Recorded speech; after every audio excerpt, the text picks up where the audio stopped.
Hi everyone. Hope all is well. This your girl Lady D with Keeping It Real.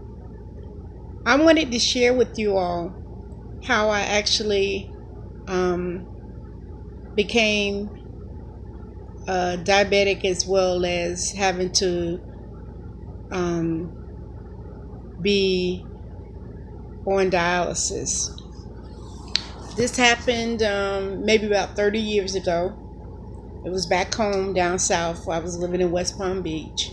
I had taken sick for a good while, and no one knew what was going on. I kept running back and forth to the hospital. They kept sending me back home.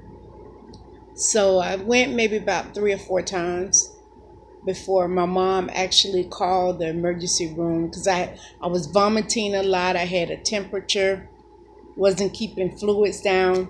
So she actually called the hospital and told them, look, you guys been sending my daughter back saying that she just has a Bayesian flu or she has a stomach virus, but she's not, keeping food down. I had lost a lot of weight. And mind you, I never really was over 150 pounds, but I had got down to like 90 pounds. And so that last time she did send me back to the hospital, sent me in a taxi and called the hospital and told them, look, my daughter's on her way there. I put her in a taxi. Do not send her back. You need to keep her to check her to make sure that you find out what's going on with her. But anyway, the emergency room doctor, did exactly that. At the time, when they found out that I was a diabetic, my sugar was 600 and something. Now, mind you, I've had 4 pregnancies and never came up that I was a diabetic. It wasn't nothing familiar in my family with diabetes. Um, so anyway, like I said, it was like 600 and something. So they wind up admitting me into the hospital. And 30 years ago, that was still something that was fairly new. For as the medicine goes, they were very a thin line on what they was prescribing to people. So um, I was told that my body wasn't making no insulin and that I needed insulin. So from that point, I had to start taking shots. From that day one, I had been taking shots. I was on maybe 3 different brands of medication, the insulin that comes in the vial. And like I said, it's been over 30 years ago. But anyway, life went on, life went on. I wound up moving here to Orlando, wound up getting another doctor, and went through the same set stage that the one from back home had. Um, so about fast forward, so about maybe about 8 years ago, I had found out that from me taking sick again, I wound up going into the hospital again. And at that time, they told me that my kidney was failing. So I wound up having to get a specialist, a nephrologist, which handles your kidney. So I had been with that doctor for many, many years because he was basically monitoring me every 3 months to try to keep track of how much failure that my kidney was having. So, like I said, it stayed at 50-50 for about maybe 3, 4 years after I had found out that what was going on. I did let my family know, my children know, my sister know. We all had a family meeting, and I explained to them what was going on. So anyway, like I said, I was going every 3 months, doing my labs, having everything checked. But time went on, and it did good at 50% for a while. I had to watch some of the things that I ate, some of the things that I was doing. But when it got down to the 25%,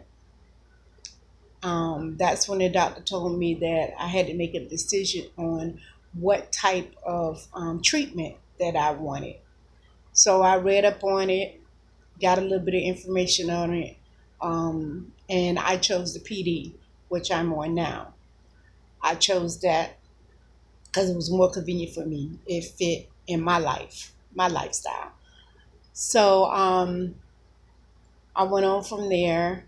I wound up getting the PD when my kidney dropped down to 15%.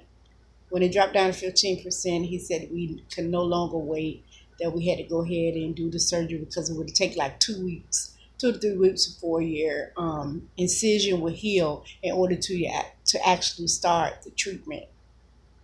So he didn't want to take a chance with me dropping below 15, and then, I would have been in a medical issue then. So we did that. I chose the PD. We went about doing that. Um, so, about after that, I wanted to find out. I'm still with the nephrologist. I'm still with him, but I wanted to find out why my body wasn't making insulin, because nobody had never given me that information on why it wasn't making insulin. So I wind up, my primary care doctor wound up sending me to a endocrinologist. So the endocrinologist doctor is the one that specializes in high low sugars, and he does. It was a simple test. It was a simple test that took one tube of blood. He sent that out. The results were back within a week. He called me into the office, and he sat down and talked to me, explained everything to me, and he had told me, he said, well, what were you told when you became a diabetic? And I said, well, I was always told that my body doesn't make insulin, so I needed insulin. So I had been taking insulin for all those years, 30 years. So it came back to find out that my body makes insulin, that it just wasn't making enough at that time, but a pill could have been perfect. I did not need insulin. So he did apologize. He said, I know I'm not the doctor that prescribed you. He said, but you was misdiagnosed. You should have never been on insulin because your body makes it. But anyway, mind you, close to 30 years at this time, because I just found this out like maybe 4 years ago, 4 or 5 years ago, when I just was so interested in trying to find out why my body don't make insulin, and no one else's siblings are having this issue, and I wanted to know why. But anyway, came to find out that my body does make insulin. So I haven't had any insulin in over 2 years. He actually took me off of the insulin, but he explained to me, because of the fact that I had been taking insulin all those years, that destroyed my kidney, and it was nothing that they can do to reverse it. That I'm just in the situation of having a damaged